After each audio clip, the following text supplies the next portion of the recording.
The marble floors of the Apex Heritage Bank gleamed under the chandeliers, reflecting the polished shoes of wealthy clients and the sharp heels of the staff. It was a place where money spoke louder than words, and where the manager, Victoria Sterling, ruled with an iron fist wrapped in designer silk.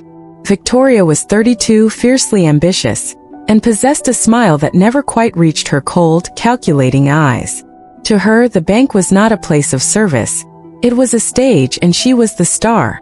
"Next," Victoria barked, not looking up from her manicured nails.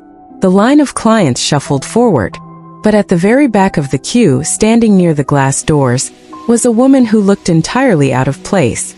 She was old, her back slightly stooped, wearing a faded, washed-out Ankara dress that had seen better decades. On her feet were worn-out slippers, and in her hands she clutched a frayed, plastic shopping bag that bulged slightly at the seams. Her name was Mrs. Adebayo, and she had been waiting in the line for 45 minutes. When she finally reached the front of the counter, she offered a gentle, trembling smile to the junior teller, Tund. "Good morning, my son," Mrs. Adebayo said, her voice soft and raspy, like dry leaves rustling in the wind. "I would like to make a small deposit, please." Tund, a young man with kind eyes and a heart too soft for Victoria's ruthless branch, smiled back. "Good morning, Ma. Please take a seat. I will attend to you in a moment." Before Tund could process the next client, Victoria glided over, her heels clicking sharply against the marble. She stopped a few feet away, her nose wrinkling as if she had caught a foul odor. "Tund, what is this?" Victoria's voice sliced through the quiet hum of the bank. "Why are you entertaining this nuisance? We have VIP clients waiting." Mrs. Adebayo shrank back slightly, her grip tightening on her plastic bag. "I am not a nuisance, my daughter. I just want to deposit some money. It is my savings." Victoria let out a sharp, mocking laugh that echoed in the large hall. She turned to the other clients, raising her voice so everyone could hear. "Ladies and gentlemen, I apologize for the delay. We have a charity case at the counter. Madam, this is a bank, not a soup kitchen. If you are looking for alms, the market square is 2 streets down. We do not serve beggars here." A few clients chuckled nervously. Others looked away, uncomfortable. Tund stood up, his face flushing with anger. "Ma, please, she is a customer.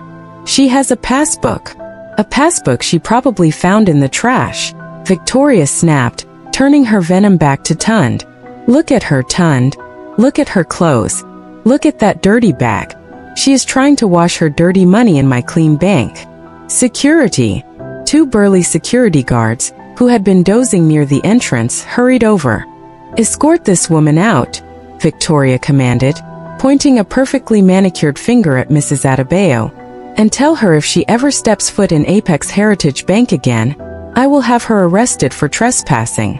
Mrs. Adebayo looked at Victoria, her eyes not filled with tears, but with a deep, unreadable sorrow. She didn't argue. She didn't shout. She simply looked at the young manager, as if memorizing her face, and then looked down at her worn-out slippers.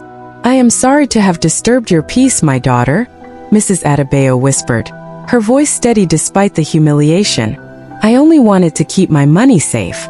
But I see that safety here is reserved only for those who wear expensive shoes." She turned and walked slowly toward the glass doors, the plastic bag swinging gently by her side. The heavy silence in the bank was broken only by the sound of her slippers shuffling against the polished floor. As she pushed the door open, the bright afternoon sun hit her face. She paused for a second, looking back at the grand lobby, at the gleaming chandeliers, and at Victoria, who was already laughing with a wealthy client, wiping her hands as if she had touched something filthy. Mrs. Adebayo adjusted her head wrap, her expression shifting from sorrow to a quiet, unshakable resolve. "Tund," she called out softly, just loud enough for the young teller to hear over the hum of the air conditioner. "A tree that does not bend in the wind will eventually break. Remember that." Then, she stepped out into the bustling city streets and disappeared into the crowd. Inside the bank, Victoria smoothed her skirt, completely unfazed. "Now where were we?" she said brightly to the next client. "Ah yes, your mortgage application.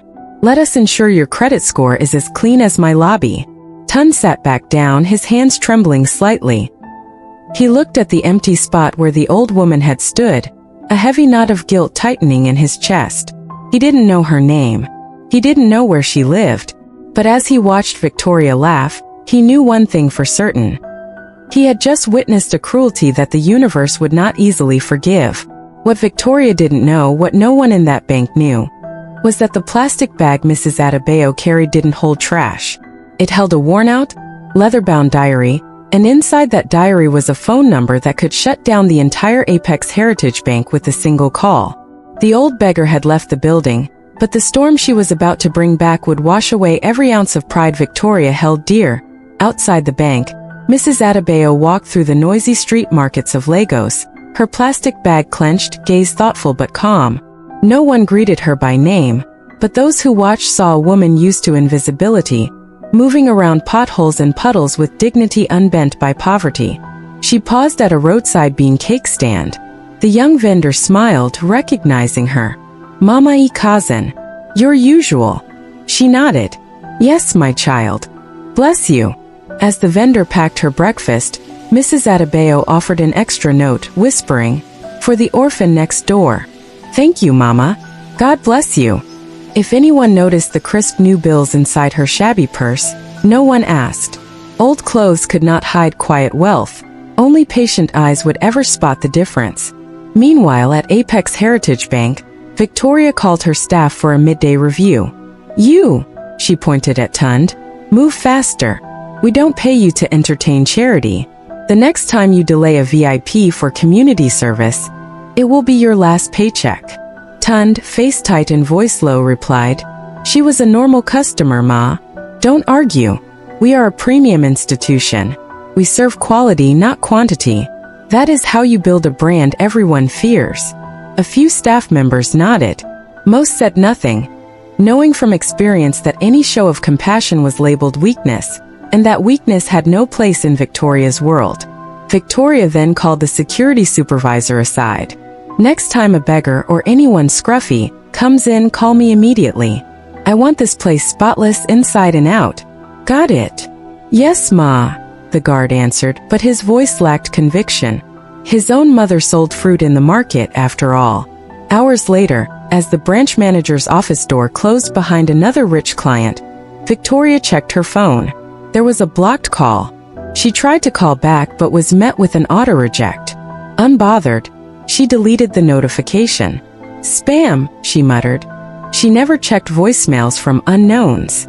She looked around her bright, magazine-ready office and felt satisfaction.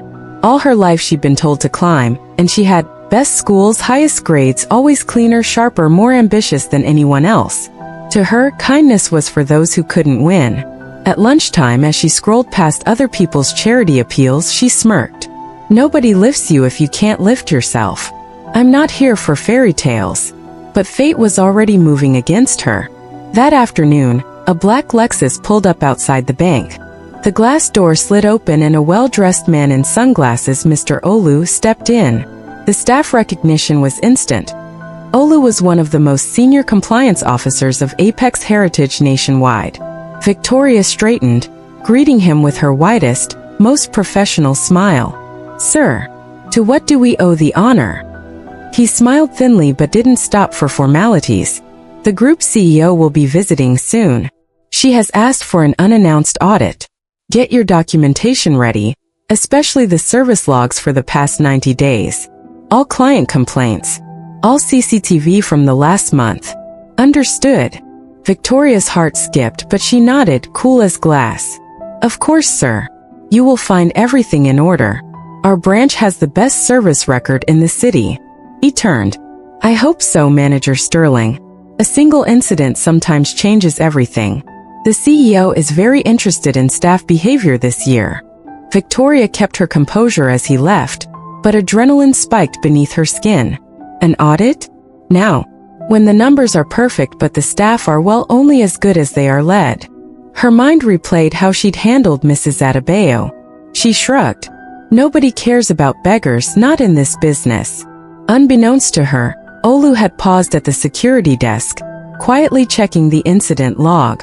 He saw disturbance involving elderly female, 9:15 a.m., and a scribbled note, "No further action, per manager's orders."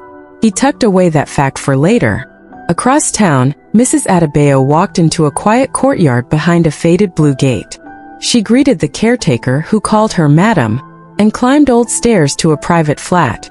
Once inside, she locked the door and replaced her worn slippers with soft leather sandals. With slow movements, she removed a second phone from a safe hidden under the floorboards. It was a business-class device already ringing. An assistant's voice came through. "Ma, the audit is scheduled for Thursday. Your car will be ready. The branch manager has not recognized your name, as requested. Are you still comfortable with the surprise inspection?" "I am very comfortable," Mrs. Adebayo replied, now with crisp clarity. "No one grows old in Lagos without learning to see people's real faces. Have legal prepare the full services record, and find the transfer records for any staff called Tund." "Of course, Ma. Shall I tell the press to hold off?" Mrs. Adebayo smiled. "Not yet. Let us finish the audit. After all, a rotten plant is best exposed by lifting the pot." As she hung up, her eyes settled on a wedding photo long faded from sun. In it, a much younger Mrs. Adebayo, her late husband, founder of Apex Heritage, and a tiny girl with Victoria's sharp cheekbones. Back in the bank, Tund sat at his desk, guilt twisting in his belly. He texted his mother. "Remember that woman I told you about? I want to do something kind for her. She reminded me of Grandma." His mother replied, "Charity never stays secret, my son. One day, every heart is weighed honestly." Tund smiled faintly, and then reading the bank staff bulletin saw an urgent announcement. "Regional audit staff will visit Thursday. All frontline and lobby staff required for a surprise assessment." The pieces were set. Victoria sharpened her image for the highest judges. Tund prayed for a chance to make things right. Mrs. Adebayo, mask removed, prepared to show the city what real power looked like, and who deserved it. Yet no one, not even the staff who obeyed Victoria's every word, was prepared for the gravity of what would be revealed. The lesson would stun an entire industry and hush an entire city. Thursday dawned early. The Apex Heritage Bank was polished to a mirror shine, window washers, security in crisp uniforms, front desk flowers replaced with fresher bouquets. Victoria inspected every corner, her face a portrait of anxious control. "No mistakes today," she warned her team.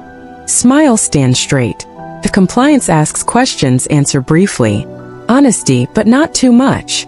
Tund, heart-thumping, checked the clock every few minutes. Had the old woman eaten? Was she okay? His regret hung heavy, but hope flickered. Today maybe he could help her, if only in some small way. At exactly 9:02 a.m., 3 black sedans pulled up.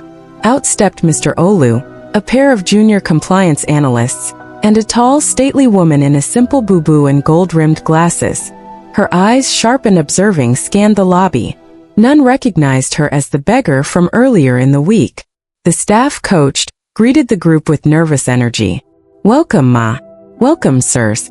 How may we help you today?" Victoria stepped forward, all confidence. "Good morning and welcome to Apex Heritage's Pride Branch. My name is Victoria Sterling, branch manager. We are honored by your visit." The CEO, for now unannounced as such, gave a polite nod. "Let's be informal today. Pretend we are customers. Show us your best service, your policies in action." The audit began with walkthroughs, front desk, waiting area, teller rows. The analysts asked questions, some routine. "What's your cash reserve procedure?" Some suspiciously pointed. "How do you handle clients with unusual appearance or low account balances?" Mr. Olu asked for security logs. Victoria presented a file, careful to obscure the elderly female trespasser note. But the CEO stopped, finger tracing the page. "This incident, who determined it was trespass?" Victoria recovered quickly, smile unbroken. "Our policy is strict. We maintain a safe, premium environment. Unfortunately, Lagos has many vagrants in social cases. We try to be firm but fair." The CEO's gaze lingered. "Firm can become cruel, Manager Sterling. Does your branch ever serve the undesirables, who might one day deposit more than you expect?" Victoria laughed lightly, missing the warning. If they have money, we serve. Otherwise, we direct them to the proper agencies. Our reputation, our client base, demands high standards." The CEO said nothing, but the air in the room changed. They asked to see teller logs. Tund, nervous, greeted the CEO warmly. She studied his face, a flicker of recognition in her eyes. "Are you the young man who tried to serve the old woman on Monday?" He nodded. "Yes, ma.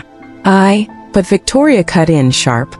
Tund is a soft heart, always trying to save lost causes, but we are working on his professionalism." The CEO held his gaze another long moment. "Kindness is the highest form of professionalism," she said softly. Tund blinked, feeling a strange comfort in her words. Victoria looked annoyed, but smiled tightly, still sure she was winning. For hours the audit continued. Compliance reviewed CCTV. They watched the incident recording. Tund serving Mrs. Adebayo, Victoria intervening, her mocking speech, the guards escorting the old woman out. The room fell silent. Then, as if nothing was amiss, the CEO asked, "Would you excuse us for a few moments?" Victoria retreated to her glass office, nerves fraying. In her corner, Tund and two junior staff exchanged anxious glances. In the quiet, one analyst asked Tund, "If you could change anything in your branch's culture, what would it be?" He thought, heart-pounding. "I would let people serve each customer fully, regardless of how they look. If someone is poor today, you don't know if they will be rich tomorrow, or if they once were. Dignity costs nothing. Sometimes I think we forget that." Back in the boardroom, the CEO composed an internal email, copying the National Board and Legal Counsel. Review. Manager Sterling failed the compliance standards for ethical conduct towards all customers. Prepare formal warning and public apology protocols. Schedule an extraordinary board meeting. Stand by for announcement, urgent. She turned to Mr. Olu. "Let's finish in the lobby." The group marched out. The CEO signaled the staff to gather. The entire team, including cleaning crew and security. Victoria spotted the seriousness, but believed she was to be congratulated. She preened, lips pressed in a modest smile. The CEO raised her voice for all to hear. "Staff of Apex Heritage, this audit was to test one thing. Do we live our values or only perform them for important people?" She looked at Victoria. "Do you know who I am?" Victoria, now defensive, said, "Of course. You must be the regional compliance supervisor." The CEO removed her glasses. "My name is Mrs. Oyurimi Adebayo, chairwoman and chief executive of Apex Heritage Group. Last week I entered this lobby as an old woman in need. I was insulted, mocked, and thrown out by those meant to protect, not police, our reputation." Gasps rippled. Tund gaped. Victoria's knees nearly gave way. A clerk quietly covered her mouth in shock. The CEO continued, her dignity unwavering. "A bank is not a palace just because it is full of marble and gold. It is a palace if every person, poor or rich, old or young, feels safe and respected." She fixed her gaze on Victoria. "You have led with fear instead of service. You have failed not just your staff, but the name above this door." Silence, heavier than gold. With one gesture she turned to Tund. "Young man, come forward. You kept your honor when others lost theirs. Henceforth, you will be promoted to assistant service manager. It is time people like you lead our bank's future." Tears filled Tund's eyes. The staff burst into applause. Victoria was left frozen, face drained, mask shattered for all to see. But Mrs. Adebayo was not finished. "This is just the beginning. We will now review every incident, every complaint, past and present. Let every bank in this city learn. Those who serve themselves alone may rise fast, but they always fall hardest." As chaos erupted in the lobby, Mrs. Adebayo smiled gently at Tund and whispered, "A tree that bends lives to see another spring." The city would soon be talking, but the greatest surprises were still coming. The story of the Beggar CEO thundered across the city by evening. Every banking WhatsApp group, every business Twitter page, every radio station buzzed with news.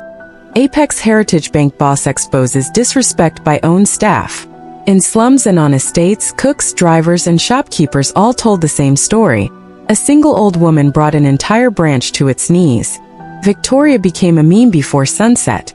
People posted side-by-sides, her sneering at the beggar, with Mrs. Adebayo's calm face in boardroom glory. Hashtags trended. Hashtag Bank of Shame, hashtag Humility Wins, hashtag Fire Victoria.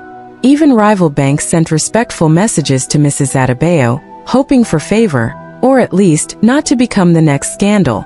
The next morning, a city news van parked outside Apex Heritage as customers lined up early, not just for cash, but to watch the drama unfold. Most wanted justice. Some, ordinary workers, cleaners, pensioners, quietly cheered. Victoria arrived in sunglasses, hair back, face a mask of control. As she entered the branch, she was met by a grim HR officer. Board says you must issue a public apology at 10 sharp. Whole staff, customers, press. Refuse and you're dismissed immediately. Behind her, Tun stood straighter in his new suit, now managing lobby flows. The staff glanced at Victoria, some with pity, most with grim satisfaction.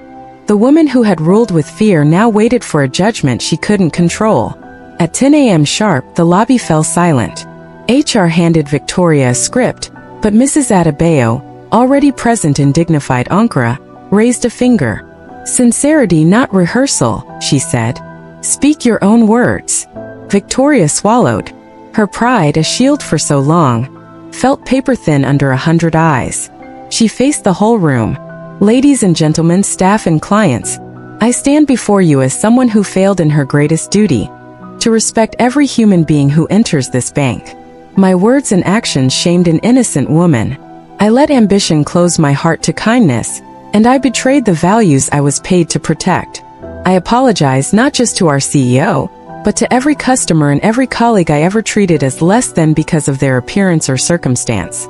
It will never happen again. She bowed low, and for the first time her tears weren't for herself. Mrs. Adebayo nodded. Thank you. Let this day mark change. Humility is not punishment, Victoria. It is the medicine our city needs. The clients, many poor or elderly, clapped first. Soon even staff who'd once feared Victoria joined, some with relief, some in awe. Outside, reporters swarmed Victoria as she left. What's your advice to other branch managers? Someone shouted. Victoria paused, rain gently falling. Never judge by wrappers or rags. The person you shame today may own the very air you breathe tomorrow. Clips of the apology went viral. Mrs. Adebayo's gentle face and Victoria's raw sincerity became the city's template for real accountability. Tund, promoted, quietly made one change after another. Every new client gets a seat, tea, and time, he told staff. If our richest days come from treating the poorest right, we build a fortune no one can steal. A week later, a widowed bean seller, one often scorned for her dusty feet, burst into tears when Tund calmly walked her through opening her first proper account. You treat me like I matter, she whispered, barely able to hold the pen. You do matter, Ma. He smiled, remembering how everything had changed. Elsewhere, Mrs. Adebayo received a flood of letters. Some were apologies. I judged you by your clothes, not your wisdom. Others praise. You made me proud to be old and invisible no longer. A few wrote with secrets. My own branch staff treat us like pests. Will you come there too?